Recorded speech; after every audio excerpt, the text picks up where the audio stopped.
Hello and welcome. Welcome to the weekly Wednesday webinar. I'm your host, Andy Gilbert. And with me this week, I have a colleague, one of my senior thinking engineers, David. Are you there, David? I'm here, Andy. Good to see you. Give us a wave. Great. We'll catch you later. I'm going to lead the first part of this session, and then David's going to join me later to share with you an amazing piece of technology and software that allows us to collaborate on a massive scale. And he's going to share a couple of really fascinating and interesting case studies with you. So whilst we just wait for a few people to arrive, and we'll just do a quick poll, and I'm just going to share that with you now. This is just so we can understand your current level of knowledge and understanding of the Go M.A.D methodology. So then that allows David and myself to pitch it at the right level.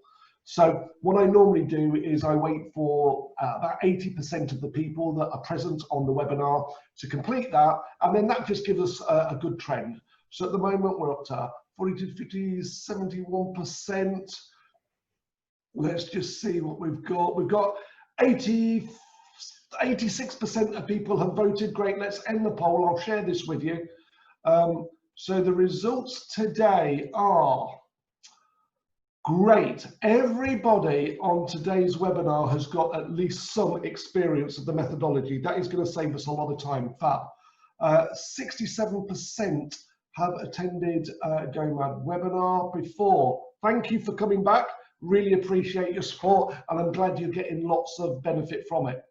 33% have watched TEDx videos, 17% have read at least one of my books, and wow, 50% have completed at least, that is high. Okay, fab. We've got an experienced group on today. Let's stop sharing those and let us just share. Right, okay, let's get rid of that. Okay, so next slide, this is what we're going to do as an overview. Right, I'm going to share a couple of case studies, a few little inspirational stories, just to get you thinking about the whole nature of being audacious, okay? And just to show some things that could stop audacious conversations happening, collaborations, or could really help it. Then we're going to give you this insight of bigger than you ever thought possible, how you could collaborate. And we're going to share with you and dare you to take part in 3 collaborations with us, but we'll come on to that. So I know we've got an experienced group on today. So for the third of people that have not been part of one of these webinars before, here's just a couple of very quick ground rules. They are participative, so you can interact with us during the webinar, and we will pause several times to either have a chat or answer questions. So just familiarize yourselves now. The Q&A button, if you look down at the bottom, you should find that. That is to ask questions direct to David and myself. Questions at any time, fantastic. The big audacious, you can make them the better. If you want to ask very simple, basic questions, that is equally okay. Manisha, our fabulous Make It Happen manager, is in her house about 12 miles away from here, doing all the monitoring, and she can chat to you. I might reference some things and she'll put some information in the chat box. And about 3 times today, we're going to pause, and I'm going to invite you to chat with me about things that you found useful, or to vote on some things as well. As ever, today is about helping you to have some light bulb moments. They might be a little light bulb, it might be a big light bulb. You'll even see in the background there, here we go, 3 light bulbs. So however many light bulb moments you have, please share them on chat as we go through this. Okay, so second quick poll, just so we know what level to pitch this at, is I'm going to, where's my polls?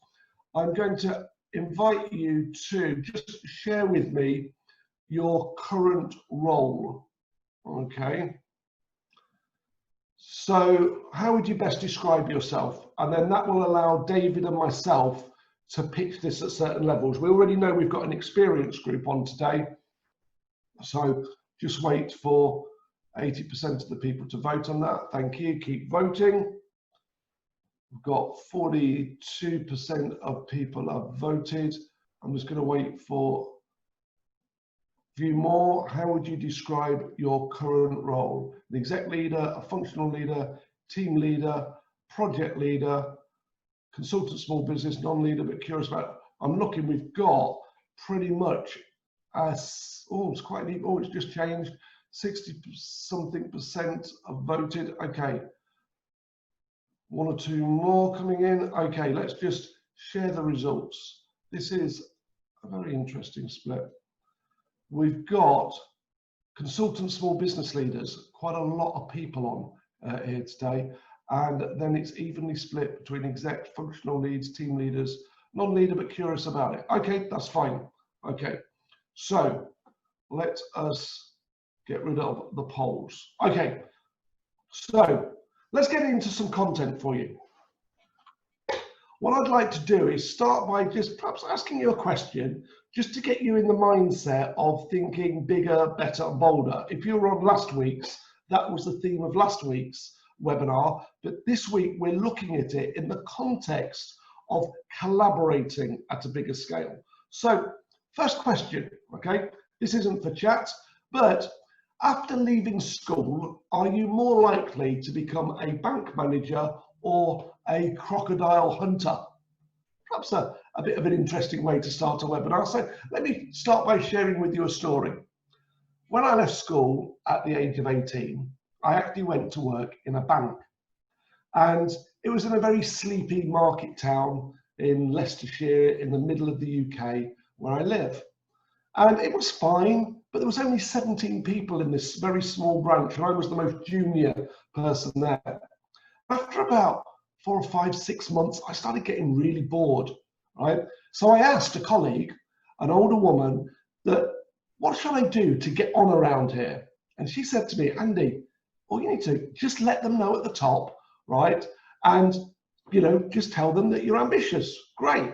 Now, in my naivety as an 18-year-old in my first job, I thought that tell them at the top meant right at the top.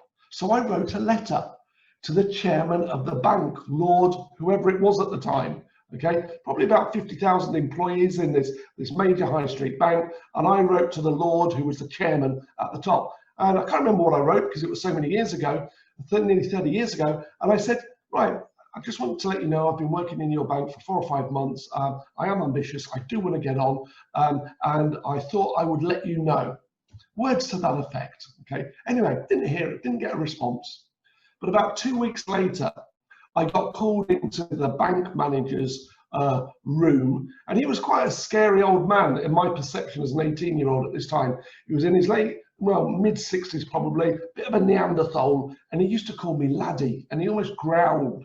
He'd go, laddie, come in here. So I would go in. Yeah, what is it, Mr. Waters, that you want? Right, I've received a letter, and you're going to go on an attachment to regional office.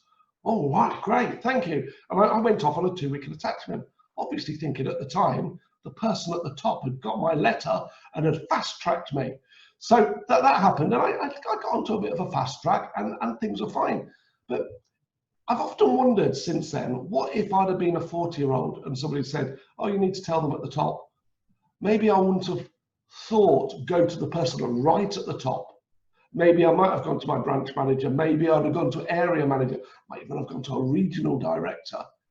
But they're right at the top. So sometimes what holds us back from being audacious might be that we haven't built up enough limiting beliefs yet to stop and think, well, why shouldn't I go straight to the top? So in the context of this webinar today, I'd really invite you to think about how audacious do you want to be, and what, if anything, is holding you back. So what's all this got to do with Alistair? Alistair was a 7-year-old boy who went to school in Bolton. And one day, the school teacher asked Alistair and his class what they wanted to be when they grow up. And one of his friends said that when she grew up, that she wanted to be a nurse. And another person in the class said, when I grow up, I want to be a lorry driver. And then it came to Alistair's turn, and the teacher said to Alistair, Alistair, what do you want to be when you grow up? And Alistair said, I want to be a crocodile hunter. Well, the teacher folded her arms and looked at Alistair and said, Alistair, but there are no crocodiles in Bolton. So Alistair said, oh, okay, I'll be a lorry driver then. So in the context of being audacious, sometimes we have our dreams stolen by us, by the dream stealers, other people who maybe we're not 7, maybe it might be older than that, saying, you can't do that, there are no crocodiles there.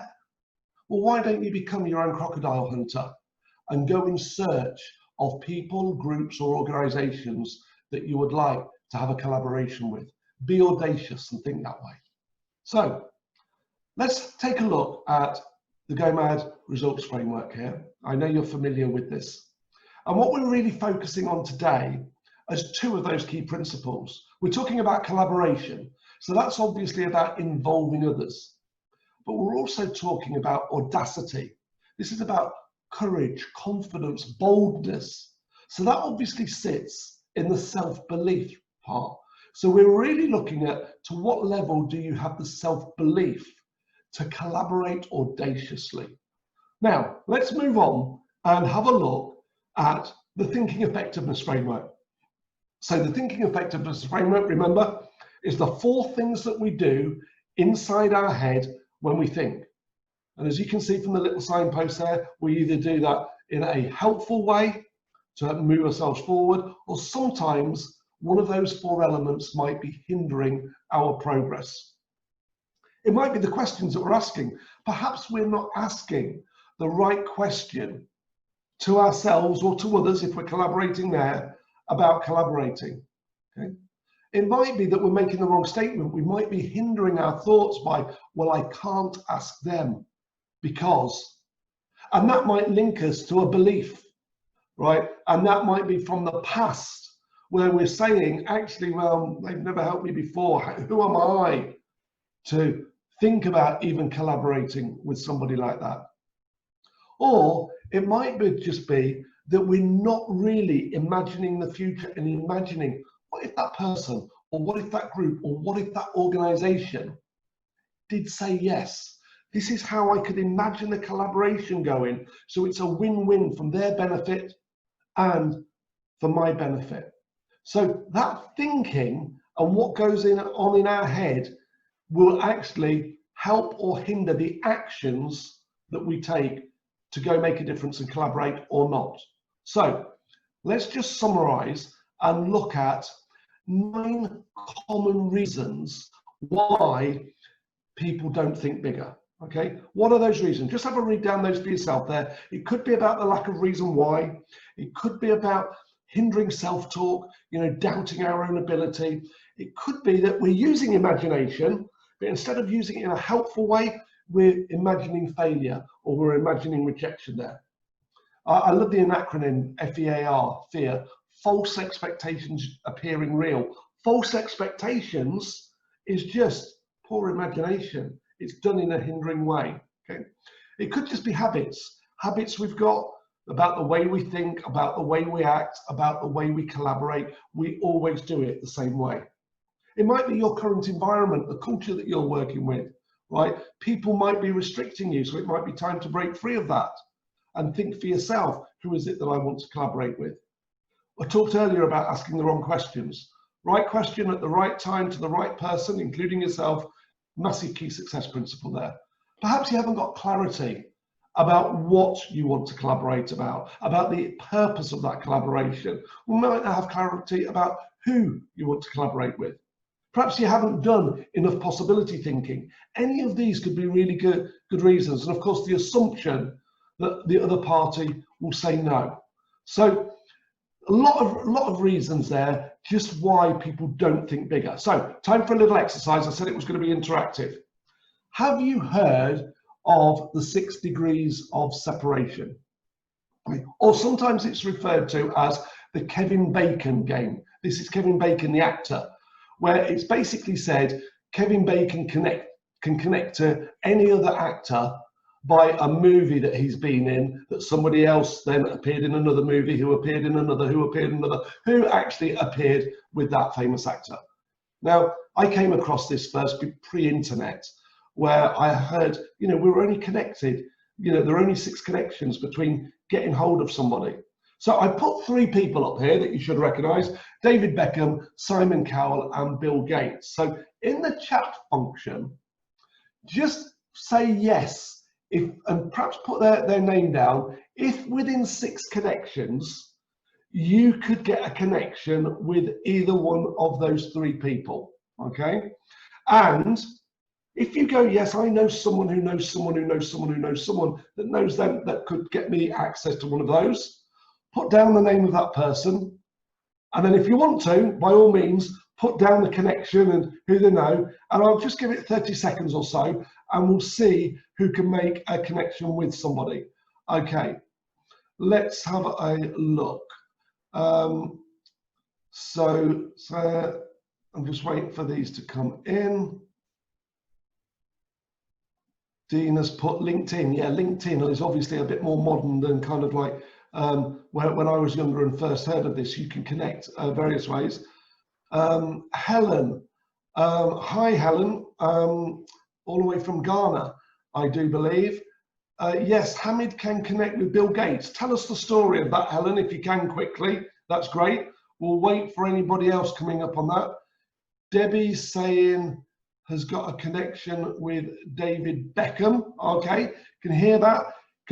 Again, if you've got connections, just put them in here. Okay, right. Lucy. All right, Lucy's put this in. Here we go. Lucy, I have a relative who worked for the Premier League as a bigwig, official title that, when Beckham first started. David Beckham has been on The Simpsons like Simon Cowell. I don't know if it counts actually, if a Simpson character appears with somebody else, but I like where you're going on this, Lucy. Simon has been known to attend Wimbledon to watch Federer. Federer has played tennis with Bill Gates for charity. You get the principle. Thank you for that. Dan is also a youth coach at Man United, therefore knows Beckham. Hamid, this is Helen. Hamid went to university with me. He works high up for Microsoft in Dubai. Great. And I know you, Helen. You know Hamid. He knows Bill. Great. Thank you for that, folks. Right, you get the principle there. So this is just about doing a bit of thinking, in that involving others bit. Who do I possibly know that could introduce me to someone that knows someone who knows someone who knows someone? Right. Possibility thinking. If you follow me on LinkedIn, you'll know that every Tuesday or Wednesday, I haven't done it yet, I'm going to be doing it later today, I do a little 1-minute video about the pack of Go M.A.D thinking cards. And I was looking at this card a couple of weeks ago, the 4 of Diamonds, about creative possibilities. And it's a very simple technique, and it goes like this. All you have to do is to change one word in a question. So if we're talking about collaboration, we might say, what's the most, how could I collaborate simply? Okay, how could I collaborate audaciously? Okay, how could I collaborate in a fun way?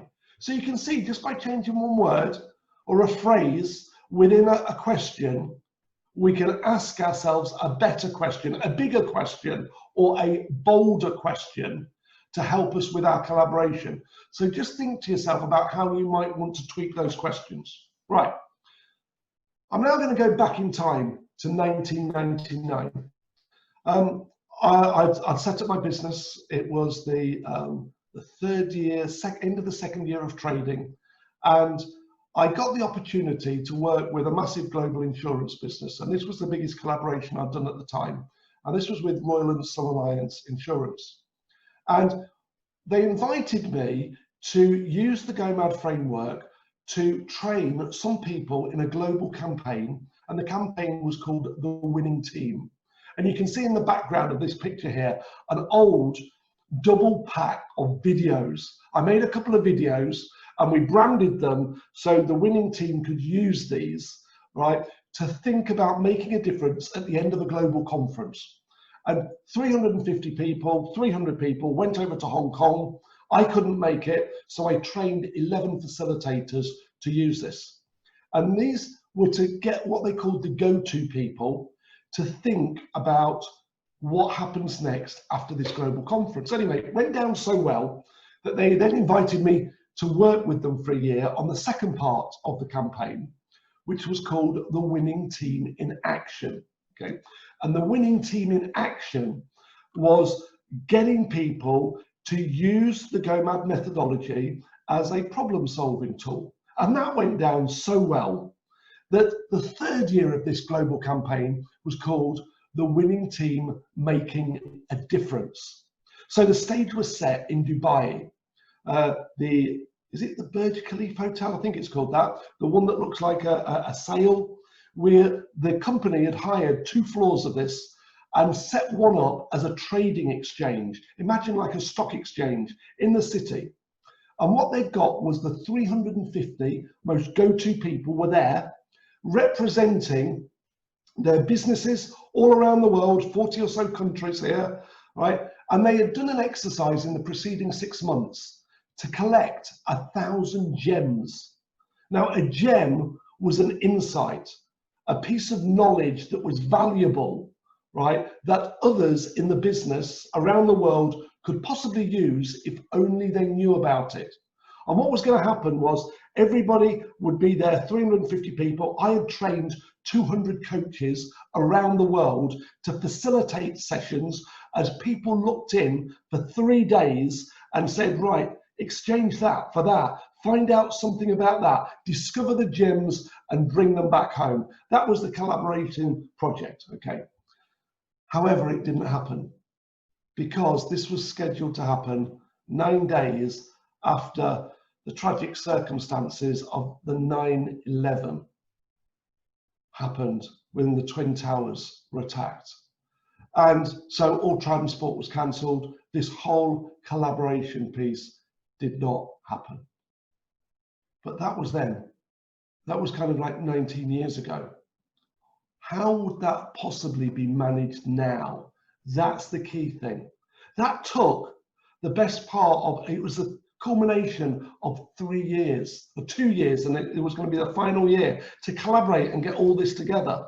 There is a way of doing it quicker, and that's what David's going to share with you very shortly. So what we did at the time was we had got all this paraphernalia. You might have seen in that previous screen. This is my souvenir. It talked about ambition, achievement, confidence. They're the 3 key principles of Go M.A.D, but just phrased in a different way, about your reason why, being your ambition, about your goal, being the outcome there, the achievement, and the confidence being the self-belief. We built an A to Z of making a difference. We defined what Go M.A.D was. It was amazing, and it didn't happen.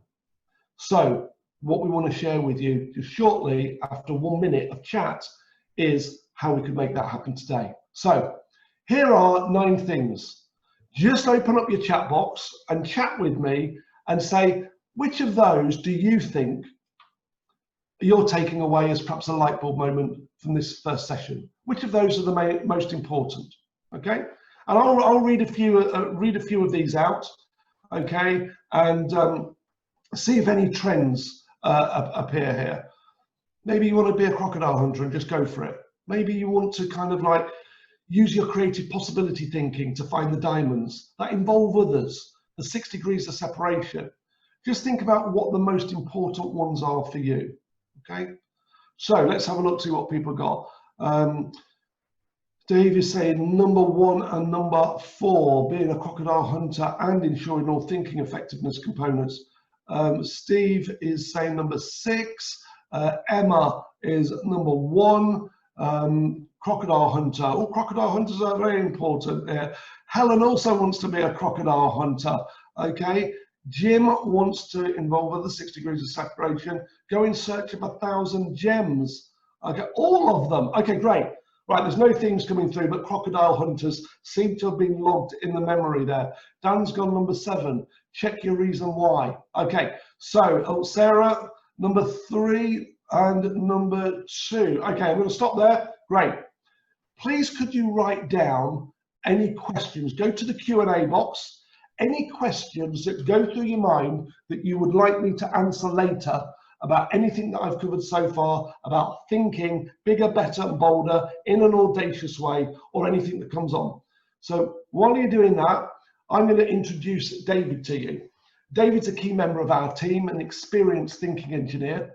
And David has been trained in something called a goal alignment process. And it's something we've developed in partnership. I bought the license from America to use in the UK to help think in this amazingly big way. So David, are you over there? Because I'm going to pass over to you now. Great, thanks, Andy. Let me start by asking you this. Have you ever been involved or run a project or led a project where you've wanted to gain the opinions of key stakeholders? Maybe they are involved in the design of the project, or they are being impacted by the project, and you want to gather their opinions for the success of it. And despite your facilitation skills, you just feel that you're not getting all the opinions out on the table. Or maybe you've been in a meeting where someone has been facilitating you and wanting to gain your opinions on a particular topic, and you want to share a few things, but you know there are certain things that you're certainly not going to share because it might be careers worth, jobs worth, or you know there's an elephant in the room and you just don't want to talk about it. But you come out of that and you might be thinking, well, that's never going to work. But you've not shared those opinions.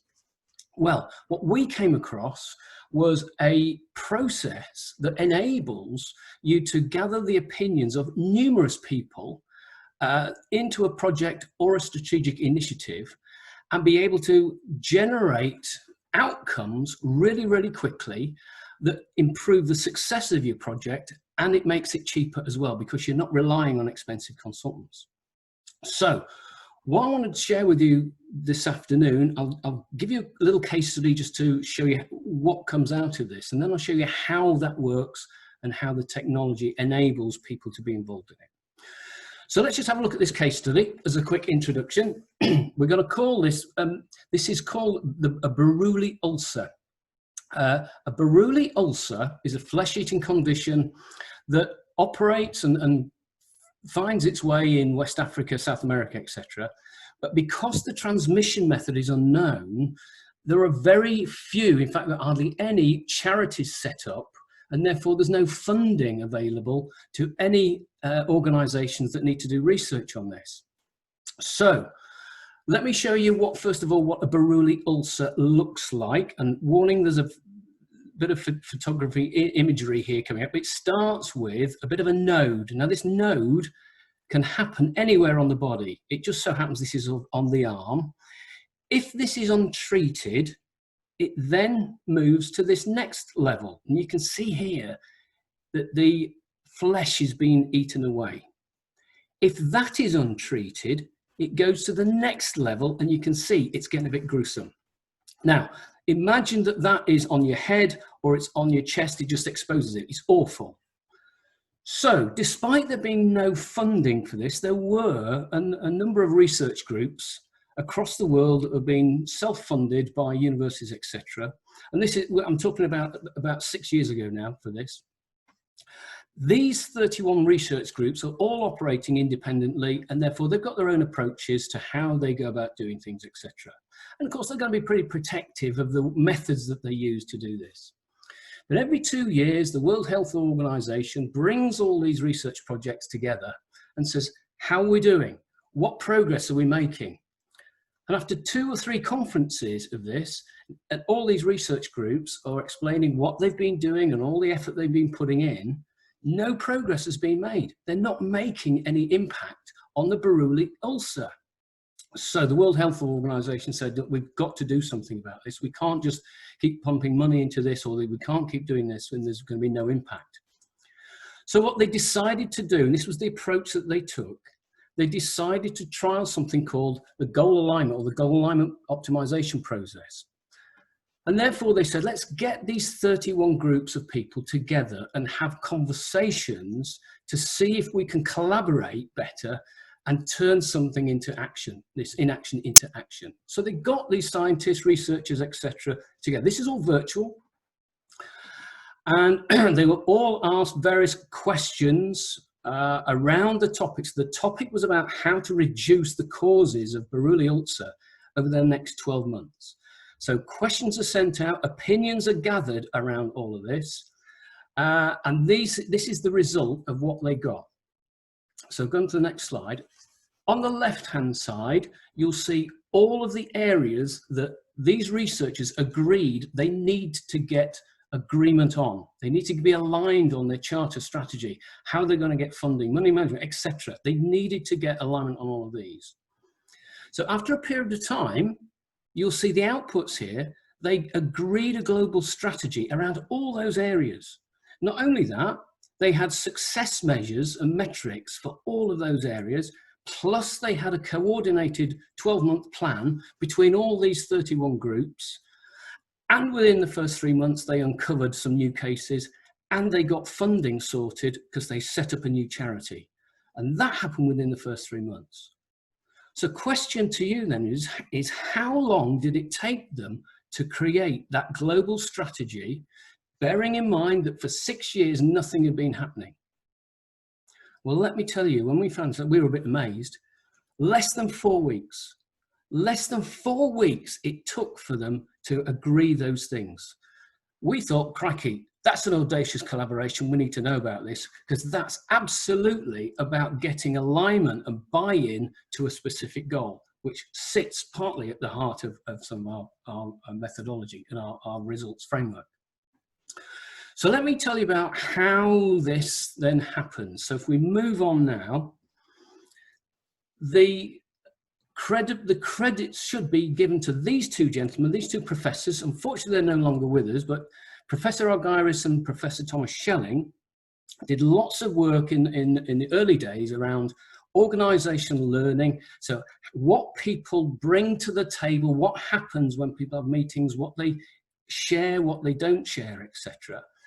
And Thomas Schelling in particular around game theory started to work on algorithms that basically worked out that you could measure the distance between people's thinking, these algorithms. Quite fantastic.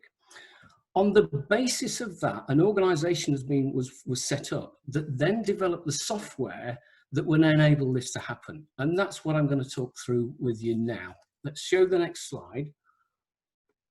So firstly, this is called the goal alignment process. You decide a topic title that you want to collaborate on, and these are the main areas that you're going to get alignment. One of the first things is we want to know what point B looks like, and we want to know people's opinions about when this topic is successful and is completed within 12 months or 24 months or 6 months or whatever. What will success look like? What is your opinion about what success will look like? How will we know it's been achieved? What will tell us? What will be different, etc.? Tell us also what might be the unintended outcomes, the risks and the implications. If we go for this goal, what are going to be the risks and implications? What's going to be the negative impact that might happen on you or on other people? Tell us that. Why won't this work? Tell us all the barriers. Tell us the obstacles that might get in the way of getting to point B. And tell us where you think we are right now at point A, because what are your assumptions? Do we need to go to point B in the first place? What's the case for action? These are the areas, these are all the topics that and opinions we want to get. Now this slide, this is the process in outline. I apologize up front if you're either looking at this on a mobile phone, you're not going to see this particularly well, but I want to just give you the sense of the scope of the project and the process, sorry, and how it works. But we will send these slides out to you so you'll see them. So firstly, you identify your topic title and we help you with a theme set. And that's all of those areas remember in the case study, the Buruli ulcer, all of those themes that you want to gather opinions on. You decide the number of participants that need to be involved in this collaboration. Now, you can have the minimum of about 4 or 5 people on this. up to the largest number of people that's been involved in one of these is 15,000. Okay, so you could have your whole organization involved in one of these if you wanted to.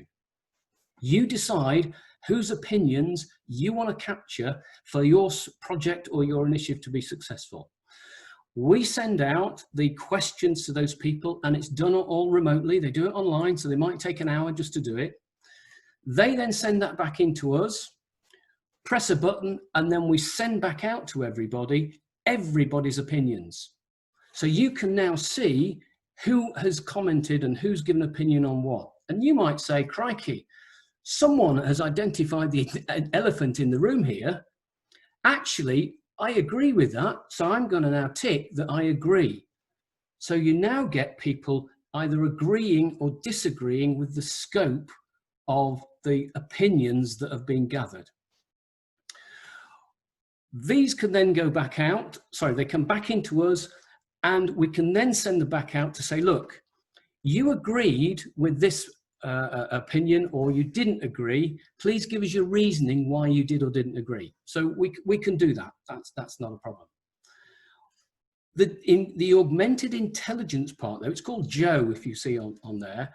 This is where the important bit comes in, because through the pressing of a button, it will give you the results of all the collaborations.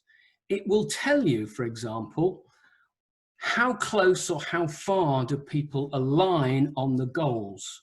How close or how far are people aligned on the unintended actions or outcomes? It can tell you, what do our people in Manchester feel about this goal or this topic versus the people in Coventry? It can tell you how close or how far apart are we aligned from a marketing or an HR perspective. It will give you these sort of dynamics and these analytics that you may not be party to. So essentially, you're measuring the distance between people's thinking and their opinions on things. Once you've got that data, we can now prioritize the goals and the things that people do agree on.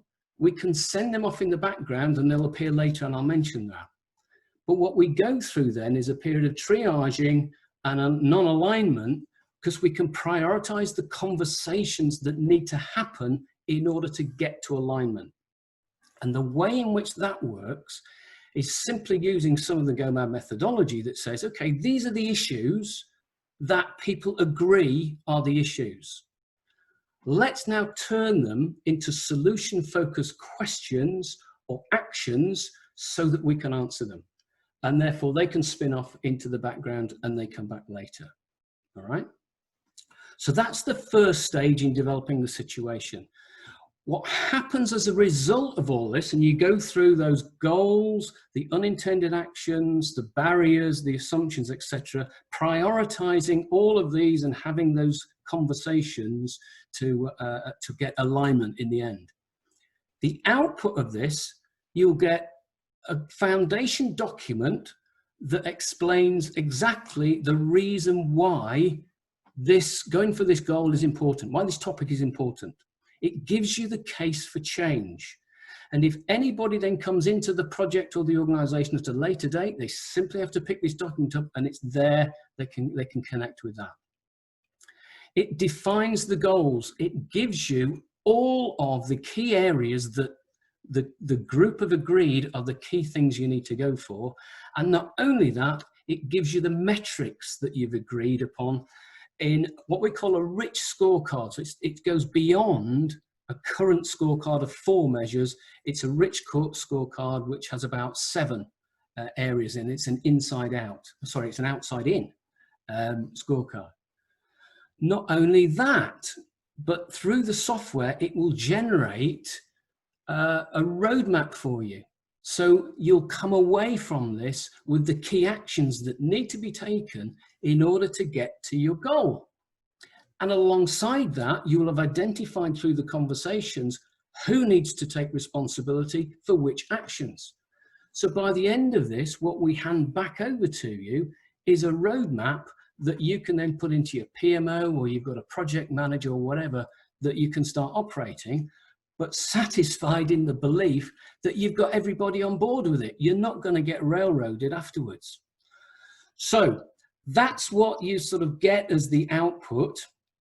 Let me now just move to the next slide, because if you're thinking, how long does this take? This seems like a long period of time. Let's just show you how long this might take. 2 weeks is a typical period of time that we'll run this process. So you'll see, week 1, we're gathering opinions on a Monday, but that doesn't mean we're using every part of Monday. We're asking people probably for about 60 minutes on a Monday to give us their opinions. On Tuesday, maybe we want 30 minutes. Wednesday, we might want another 60 minutes from them, etc. And then it goes into a core team that will take the next stages forward. But in each stage, we're only talking about 30 to 90 minutes of people's time before it moves on to a core team. So within a 2-week period, you're going to get the outcomes. The end of that, though, obviously, when you start implementing, things can happen. Either people's opinions might change because they've not given them in the first place, new people join, or the environment changes and you need to do some other factors affect things. So after about 4 to 6 months, we can come in and we do a drift monitoring, and we say, look, 4, 6 months ago, you agreed this. This was the goals and all your opinions were here. Let's now measure whether you've drifted or whether we need to get you back on track. So that can happen as well. And that's something that we do to keep projects on track. But you can also use this to get projects back on track if you need to. Let's say one has gone off and you need to get alignment back on it. That's something that happens. Here are just some examples now of the strategic initiatives that this process supports. In grey here, you'll see where this involves maybe 2 or more organisations collaborating together, mergers, acquisitions, etc. In the blue below, these are typically initiatives where they are within one organisation: talent strategy, environmental policy, taking a new product to market, etc. PMO. So, but it just gives you the scale of this. You can also use this in projects of a smaller nature. You're wanting to rethink the way in which you deliver podiatry services out into the community, something like that, for example. So hopefully that gives you a very simple overview of the process. What we do are provide demonstrations, and if you want to book onto something, just let us know. It takes about 45 minutes. We'll show you how the software works, and we can take it from there. But let me ask you, if from here, think about what an audacious collaboration might look like. Let's imagine that you are going to be running a project, or you're going to redesign services. Out of COVID, as we come back out of this, you're going to want to do some things differently. You're going to think differently. Think about whose perspectives you want to get involved and aligned before you start the project. Now, even if you don't use this approach, it's good practice to think about the scope of your stakeholders and get their opinions out as quickly as possible and get them aligned as quickly as possible. Otherwise, you'll find things will take longer. This process has been proven to generate faster outcomes. This will generate 3 times the outputs that you get from normal ways of working. It's 3 times quicker, and it costs 3 times less than normal practices. So that's just something to bear in mind. So hopefully that has been useful. 2 things: send a comment in the chat box what you found just most useful or interesting about the session that I've just mentioned to you. Maybe it's about the cost of it, the speed of it, something like that.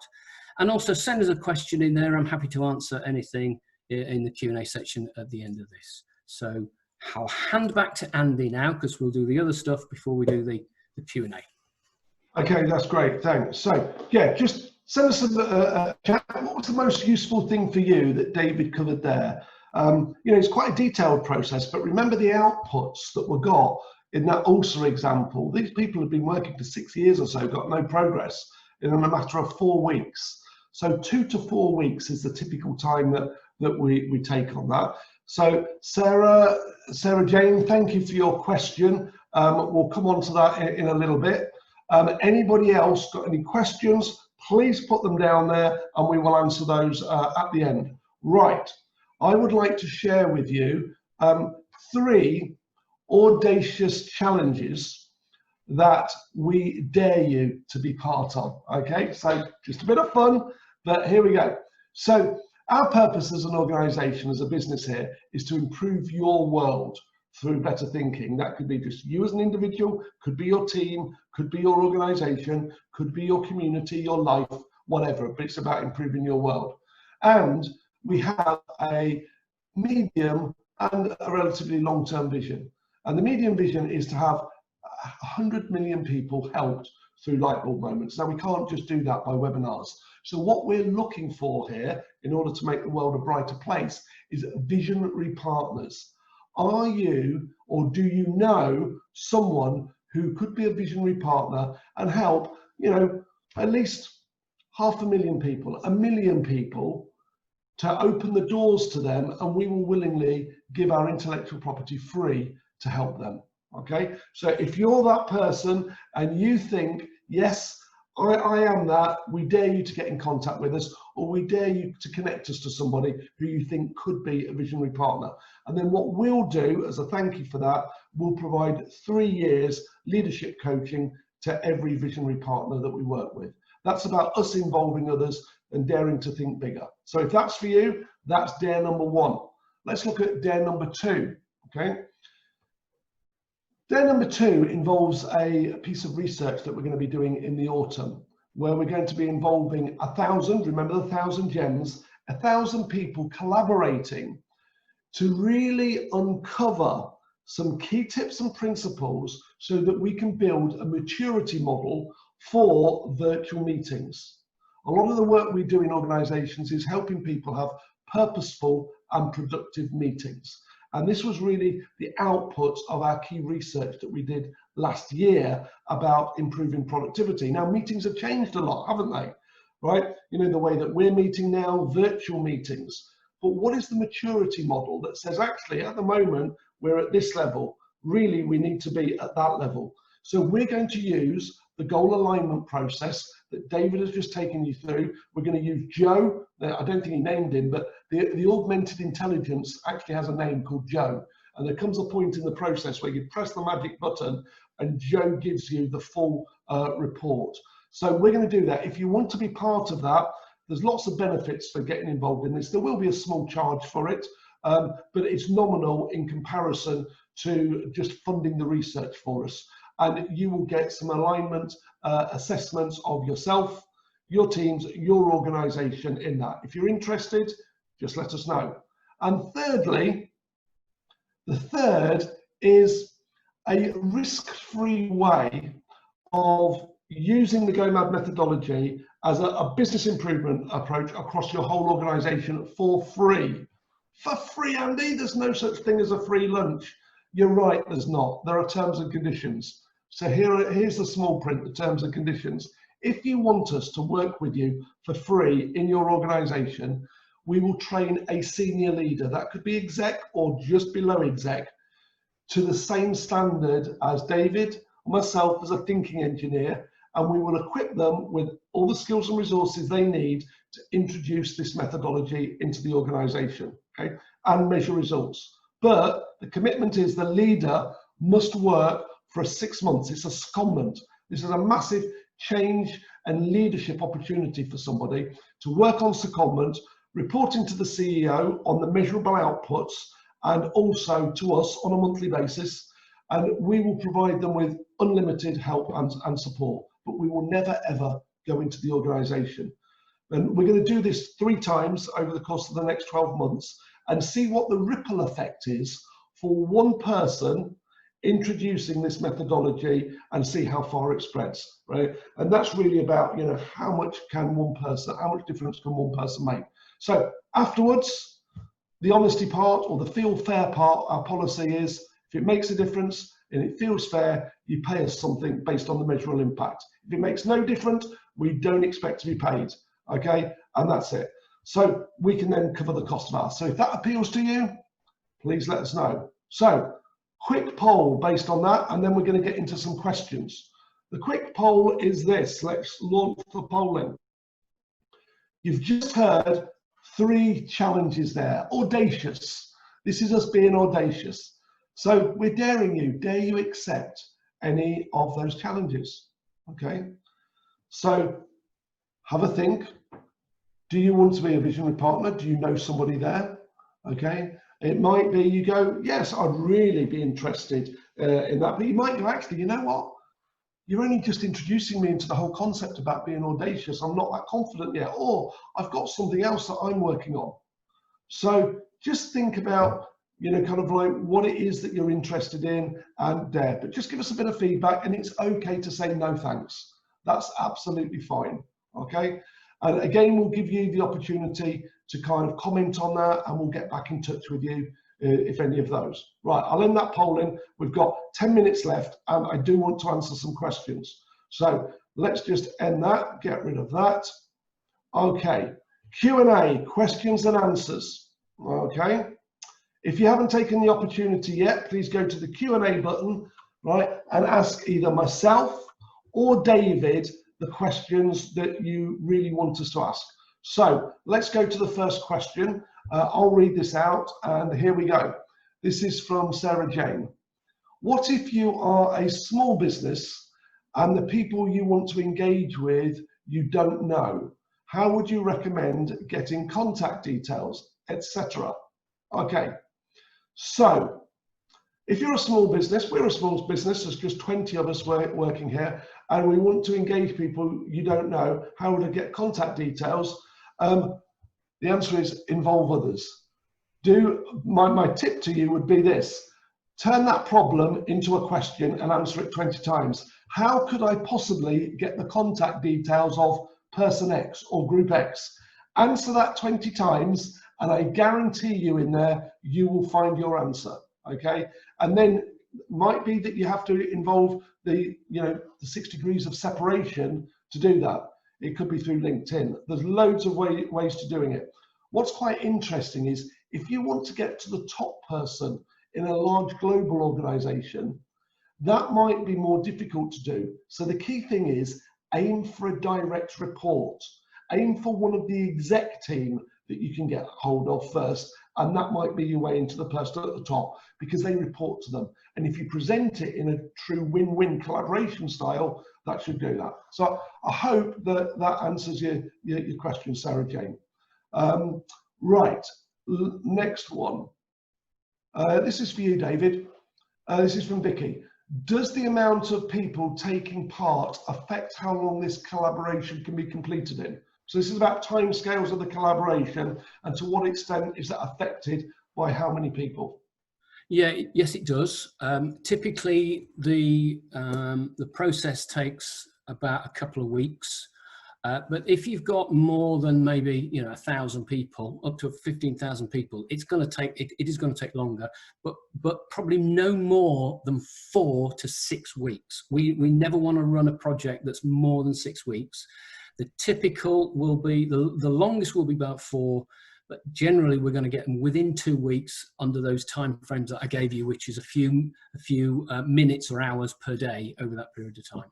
But yeah, it does affect it. Imagine if this was being done by a group of management consultants and they all had to kind of like share all their data and then write it into the report. It could take forever. Or if you're thinking about running it through workshops and post-it notes, etc. I mean, this methodology, as I think David mentioned, the largest project is 15,100. That was in America. Next week, we kick off 2 projects. One is for 4,500 people, and one is for 5,200 people.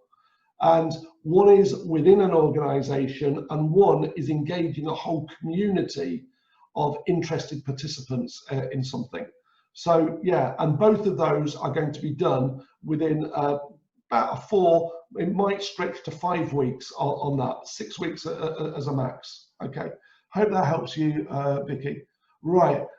Patrick, is it easier to do this within an organization or between organizations? Doesn't matter, actually. because the process is the process is standard. It doesn't matter whether it happens within an organisation or between. The Buruli case study that I gave you, I chose you that one because what that one proves really is that if you work in silos and you're working with the best intent, sometimes what happens is it just drives inaction because you're not collaborating. The very fact that they came together and started to align across different organizations meant that they could get coordinated action really, really quickly and make a difference. So that just proves it doesn't. Okay. I think we've got a couple more. Peter, does the software enable you to measure the difference between people or departments whilst working across sites? Yes. Something to do with the yeah. I think I sort of mentioned earlier, but the analytics you can use in various different ways. So you could have what's the measure of people working in the States versus what's the alignment, if you like, for people working across in China. You can do it by geography, you can do it by department, you can do it by individuals. There's loads of ways that Joe will give you the results depending on what you want. Okay, Joe being the augmented intelligence, remember. Right, next one, Sally. Can management consultants use this software? Well, some management consultants are using this, but it's difficult because a lot of them are just using traditional methodologies. They're using interview techniques that are inconsistent. They are taking lots and lots of time to go into organizations and do this. So what this is doing is supporting the very fact that consultants could do this very much quicker. But it's not something you can do just like, you've got to be trained up in it. You've got to have a license to do this. So it's not something that is readily available at the moment. The reason I was laughing there, David, is I know that when we were doing our training together, the guy that developed this was a management consultant, and he actually said that management consultants don't like using this because it deprives them of their day rates. Yeah. Because what Joe can do in an augmented way 3 times as fast means that they won't get paid for. Yeah. So what we obviously do is pass that on to customers, but that was what was making me smile, just in case you're wondering. Okay, there are a couple more questions there, David. I'll pass those to you. Colin, thank you for your question about the smaller projects on track, and if yes, how? It's probably a longer answer than we've got 2 minutes for. So any other questions there, we will answer in the next 48 hours. Just a quick reminder that David is also running on the Tuesday our 30-day Dash program. This is a program that we've designed in response to COVID, and particularly people getting back into the workplace and working. And it's about working on a worthwhile project or a goal intensely with our support over the next 30 days. We launch them every fortnight, and then we support you every week going through that. So if that's for you, or if that's for a colleague and you're interested, just please let us know in the comments section. That's brilliant. We always end on time. So a big thank you from myself, a thank you from David, a thank you from Manisha and all of the team here at Go M.A.D. We hope that you've got some benefits from that. All we would ask is please give us a bit of feedback for today. What is it that you found most useful? What is it that you're taking away? Any suggestions for improvement are always welcome. And finally, download our app. It's free. It's called Thinking for Good, and it's in the App Store or Google Play. Sharing in the box the main takeaway from today. So from me, Andy, thank you very much. David? Take care. Okay, and Manisha says thank you very much as well. So we'll leave the chat open for a couple of minutes. As always, take care and stay safe.